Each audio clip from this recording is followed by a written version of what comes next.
Hello and welcome back to another realistic automation guide.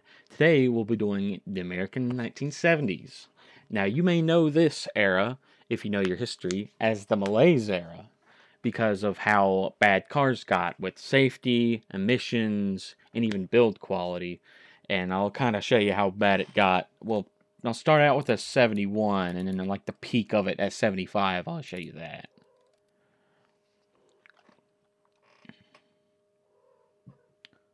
So, let's see here, yeah. So I'll begin here with two notes. Full-size vehicles changed the wheelbase from 125 to 115 inches in the mid-70s. Were being phased out from this fuel crisis. So basically everything went from 10 inches shorter, from like full-size to 125 to 115, mid-size from 115 to like 105, compact from 105 to 195 inch wheelbase, beginning in like the mid-70s as well, after the oil crisis and everything. Of course, so cars don't become as gigantic and are just more regulated, so they don't become as heavy and as gas guzzling. And for model bodies, this is actually like a really good just 70s body. But if you want anything else, I'd say any other standard body would probably be good if it was looked other than this. Just stop here. That's like 80s, I guess.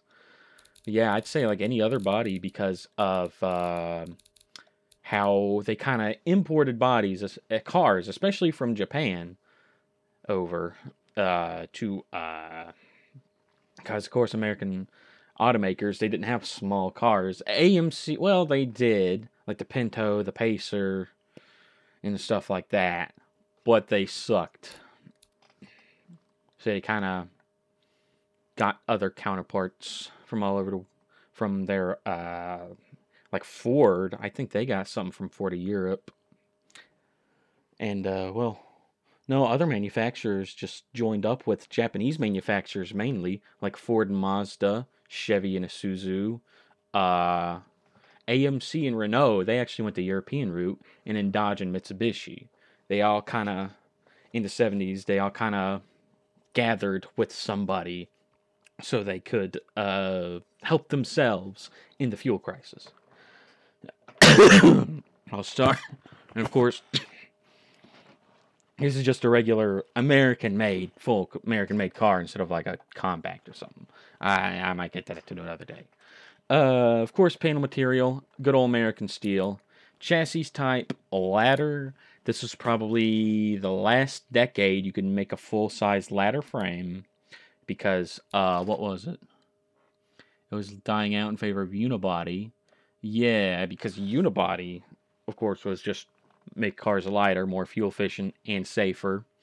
So ladder was like the last ladder was the last chassis you could use in this decade, as they made like one-off unibody car, kind of like a Ford Granada. As well, Ford Granada was more Ford of Europe, and then they brought it over. But yeah, but still, it's an example. So I'd say ladder, and then in the like late 70s for the next big thing, like the Ford Fox body. That was actually late. That was actually like 78, and that was unibody, so it's something like that. So I just go in chassis material. In this decade, they actually started to what's that word? And anti-corrosion. Yeah, they started to actually use some sort of anti-corrosion method in this era because of how just awful they were all throughout the 60s. So I'd say used galvanized steel. They didn't actually use galvanized steel. They used some sort of anti-corrosion method. That was like I can't put it in words. They basically coated it in like electromagnetized stuff. They didn't galvanize it fully. I'd say in the 70s start to use galvanized steel. Front suspension, of course, double wishbone for independent. Rear suspension, solid axle leaf for electric drive. And the engines are pretty interesting. As of course now an inline 4 was being introduced in like everything, whether it be an inline 4 from the Japanese company they borrowed or an inline 4 of their own design. Like the Ford overhead cam 2.3, that was Ford of Europe's design, and they brought it to America. The two, let's see here, the Chevy Vega, that was an original design. They had, it was an aluminum block with a iron head, and that was an inline 4, but because of the aluminum block and the iron head, it had so many problems, it was just kind of garbage. There were so many problems wrong with it. Chrysler had a Mitsubishi like 2.6, 2.2, and AMC, I don't think they had one. Like I said, Renault, they just kind of borrowed stuff from Renault. Of course, inline 6 was still standard.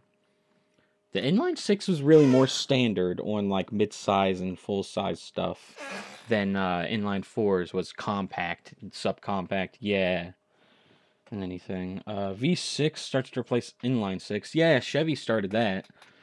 Chevy because of just how compact you can get it and how balanced they could finally get it. So they started using V6 instead of a inline 6, especially how they went transverse in everything. Oh, and I missed that. Engine placement was front longitudinal still. Front transverse wouldn't be until the next big unibody platform, or at least some sort of like Japanese car just ported over, you know. Let's see here. And of course, V8s, still premium and still muscle. They were kind of dying out by now because V8s don't make good fuel economy. Of course, head block and heads, cast iron, as you could see, should be a Vega aluminum block. Interior more likely found on a big block. And of course, it'd be aluminum heavy. Inline 4 was 1.4 to 2.3 liters. 1.4 as small as the Japanese cars, Japanese engines.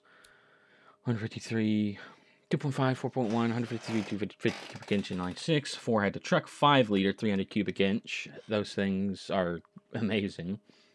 V6 had the same size as the inline 6. Smaller. They were about the same size. I wouldn't say smaller.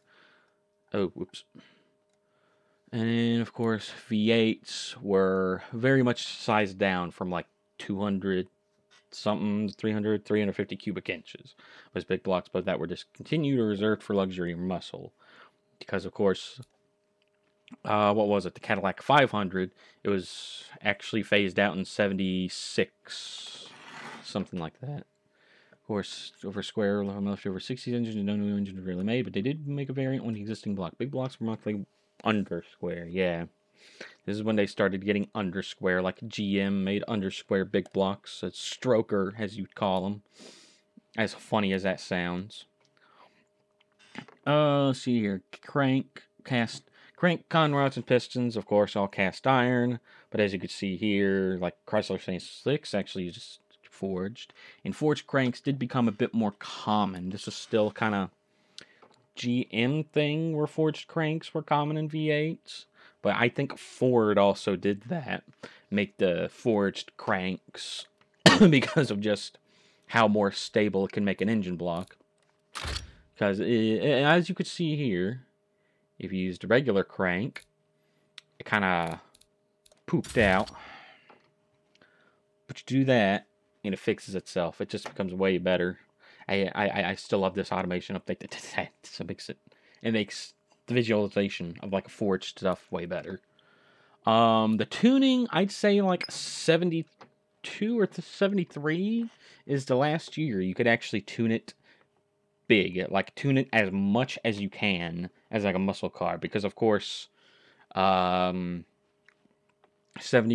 really started emissions, and 75 with two-way cats it was awful.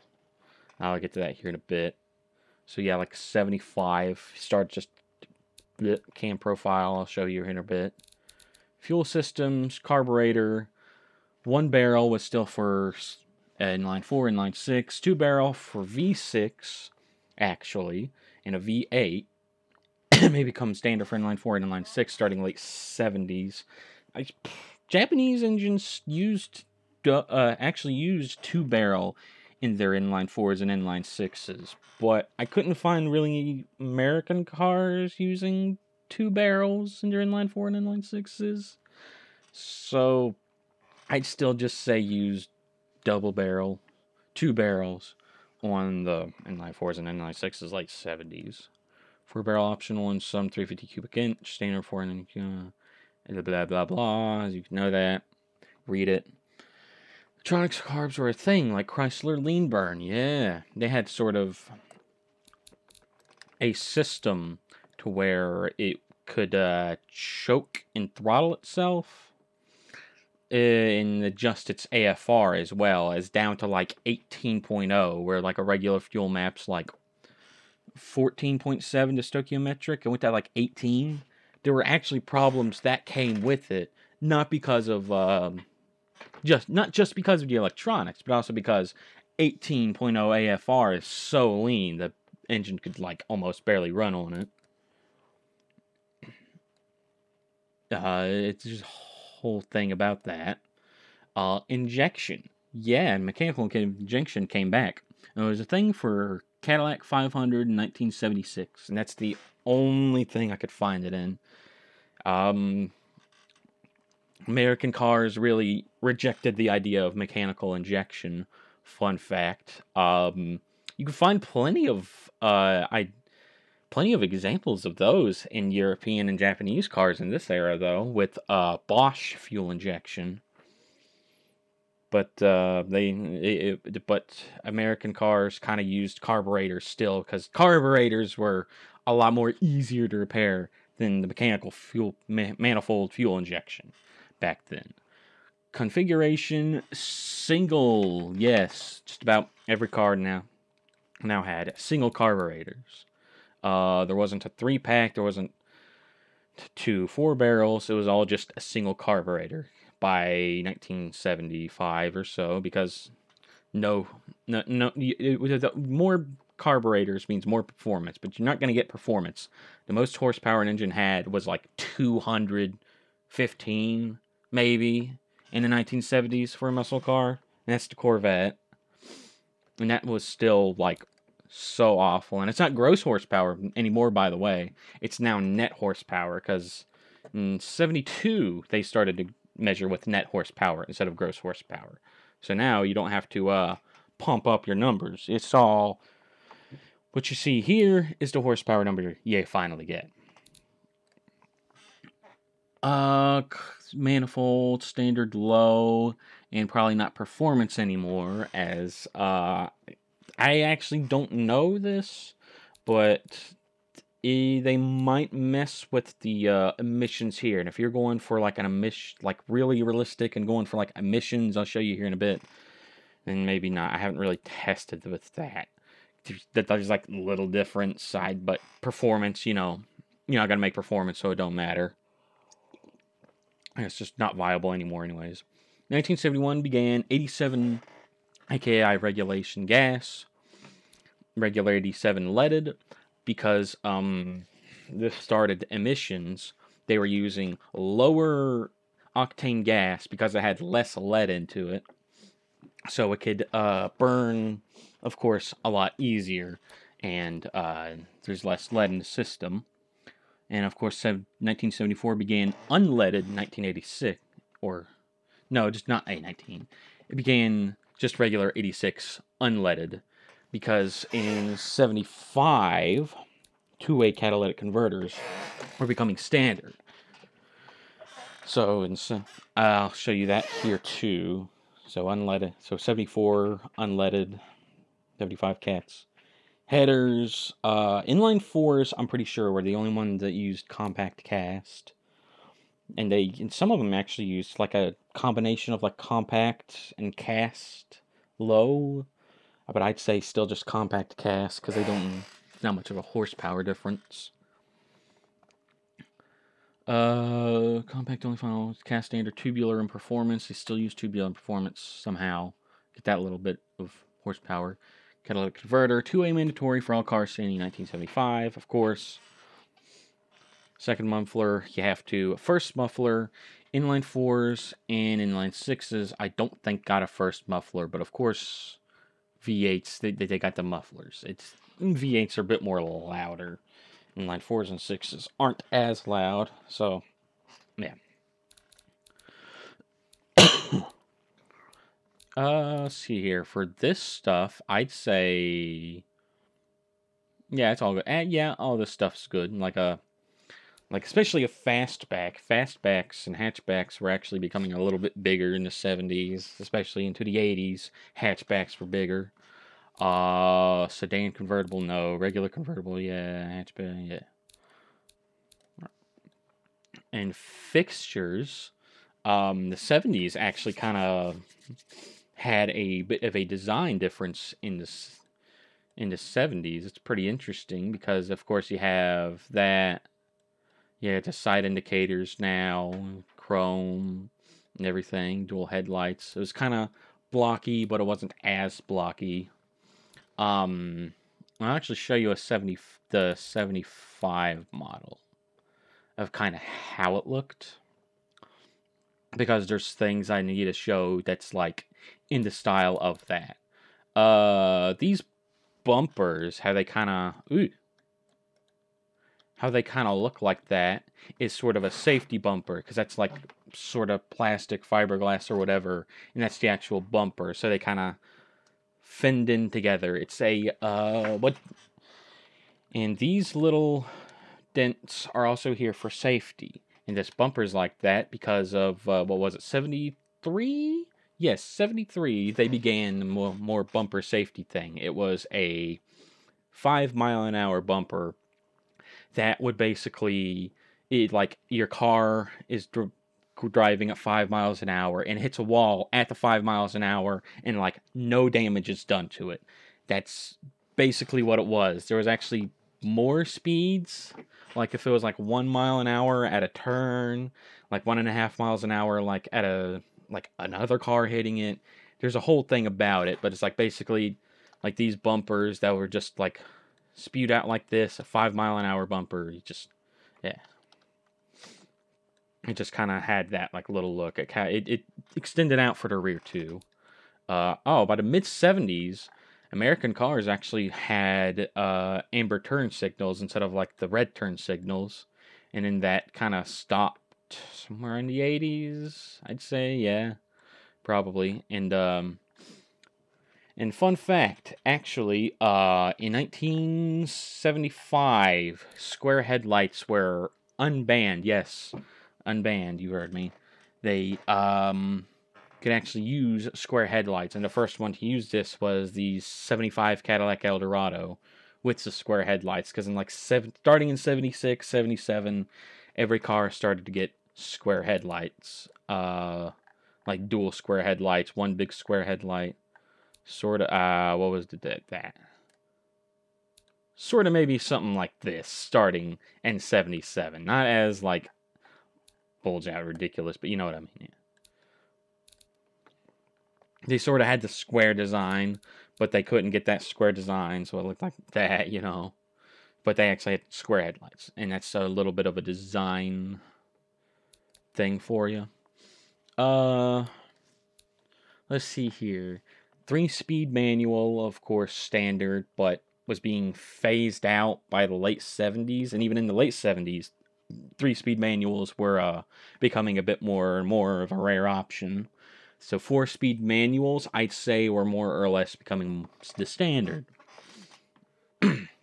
5-speed manuals actually still weren't around. Like, muscle and pony cars did have a 5-speed manual by the late 70s. But they weren't on like a regular production car like this, like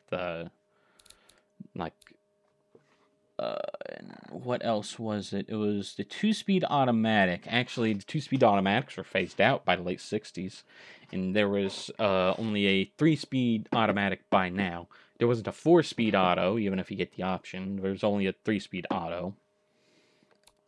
And the gearing setup was a bit... lowest 2.5 for highway gearing, still lowest 2.75 for big 3/8, 3 liters for standard, or 3 liters, 3.0 for standard like a V6, N96, N94, around 3.8 for low power economy. 4 inline 4s that made for like that little Japanese inline 4 that makes like 50 horsepower, that's like 3.8. First gear front of my start about 3.4 for manuals, 3.7, give close gear, make up for the long gearing. Yes. I think I should show that in the next 75, yeah. Open diff, auto dick found on, auto lock found on off-roader, like Eagle, but that was 80s. Radials becoming standard. Yeah. In the 70s, when luxury car, now alloy wheel options were also seen in this era of performance and luxury. So yeah, you actually get radials in the 70s. The first car to have radials in America was the Lincoln Continental. In, I think, 73, began using radial tires. And other really luxury cars started that. It slowly got down. I'd say, like, by the late 70s, the only cars that were using it were compact and economy cars, or even, like, these long hard lives. We're the only ones still using cross plies and whatnot. Last cross plies used 80 to 90 sidewalls, while radials used 70 to 80s. Yes. Yeah. And of course, alloys. Alloys were probably becoming a option by then. Anyways, let's see here. Front single pistons were starting to become standard, vented on 4 full size out. Standard, very late 70s. Rear drum, standard. 4 disc set option. Yes. So, in 71, you could finally get front standard solid discs as a standard. Finally, you could, and it was a bit more safe and whatnot. And then there were still solids been throughout the 70s. I'd say it wasn't like vintage till like early 80s. But yeah, in regular cars, they were still solids. And the rear brakes were still drums. But as I said, you could actually get an option for front and rear solid discs. 1 pistons, though. They didn't have any... I couldn't find anything about like 2 piston single discs. But it was just 1 pistons. Of course, you could actually brake now. You still get fade. I'd probably just put the pad type up is all I gotta do, but yeah. Of course, wings, none. Arrow, really don't need to worry about that. Seats, bucket seats becoming standard on economy cars, probably on newer unibody, and then buckets and benches were becoming an option. Yeah, that was another option. You could either get 2 bucket seats or a full bench seat as an option starting around this era. I couldn't really pin it by looking at the brochures to which era it was, but it's some time where you could either pick a bucket or a bench seat. Of course, that 2 full-size seats, bucket, through a bench. Interior, whatnot. 8-track tape standard, whenever the standard model comes out. I am standard. I actually looked that up. The 8-track was actually, by 71, was already, like, standard in use, you know. Because the 8-track was still in... The 8-track started being used by the 60s on, like, just more luxury-oriented cars. And then they kind of course, went down. But 8-tracks were still standard. No, whatever automation tells you. You could probably bump it up with tech pool, whatever. Steering, recirculating ball was still becoming standard, and power steering was found more standard now as well. I'd say power steering was found on just about every car. And I wanted to make one thing funny, because an automation update prior to this, you put on a manual steering, and the fuel economy would go up by like 2-3 miles per gallon. Now you could actually put on power steering without losing any fuel economy, which is very nice. Unless that's a glitch, I don't know. There was something about rack and pinion. Where was it?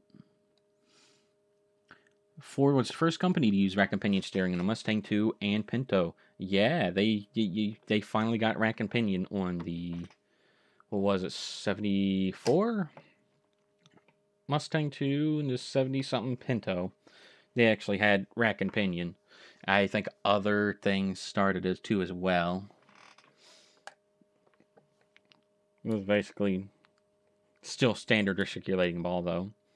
Springs, standard. Progressive are heavy duty springs. Twin tubes are still your standard. And gas monotubes, I would still say they were, I don't know, I'd still say they were optional in performance because standard twin tube dampers were just used until they were actually still used until the 90s and 2000s on just like cars with regular suspension. Twin tube dampers, it's the standard, you know, because gas monotube is more or less aftermarket, not aftermarket, but it's just like it's more or less just aftermarket more than the factory.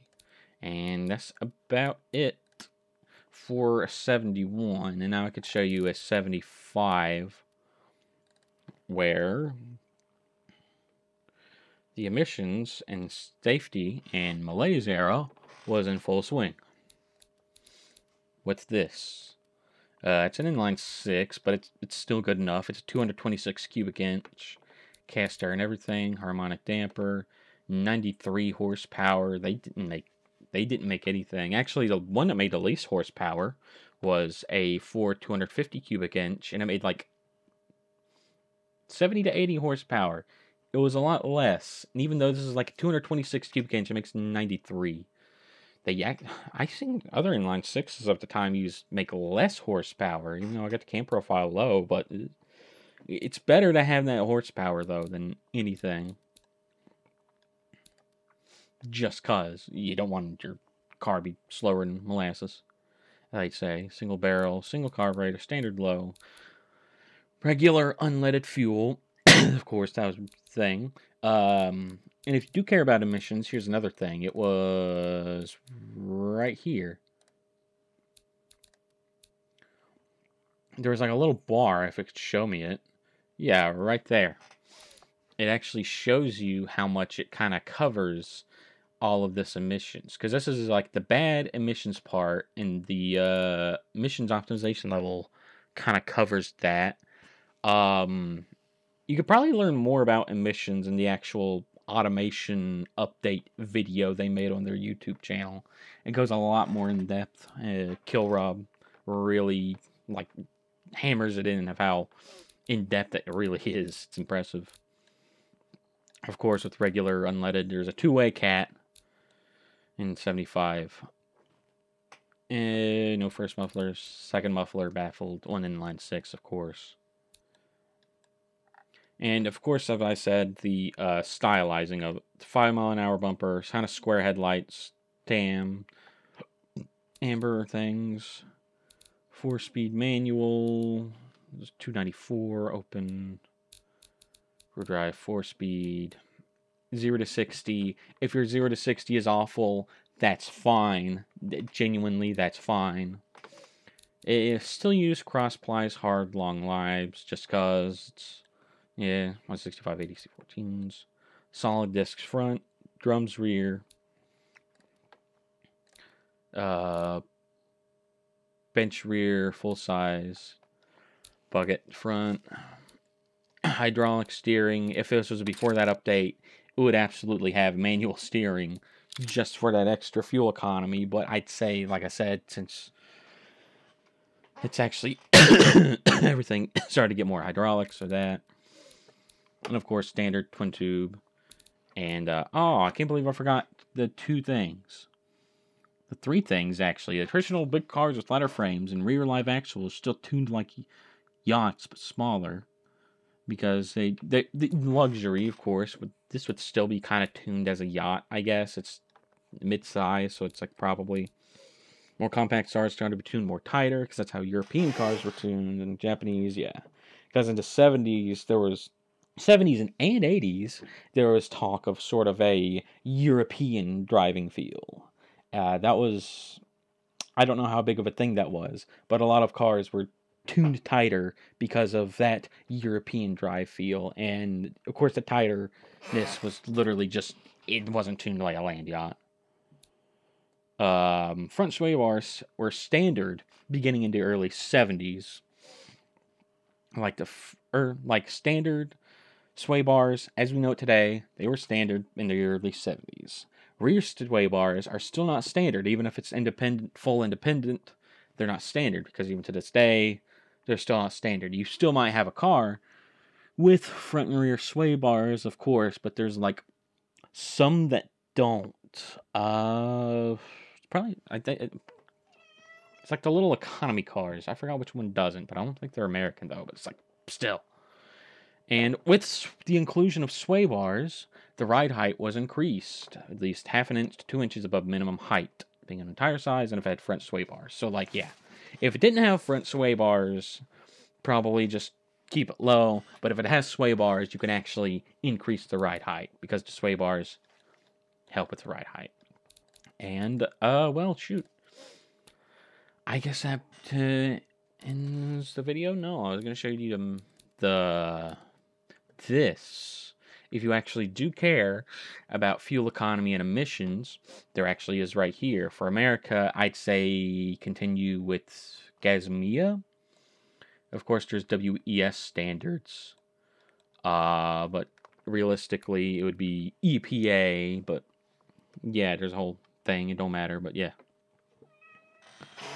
If you want to care about emissions, there is it right there at the end of it. So, and now that is it. All right.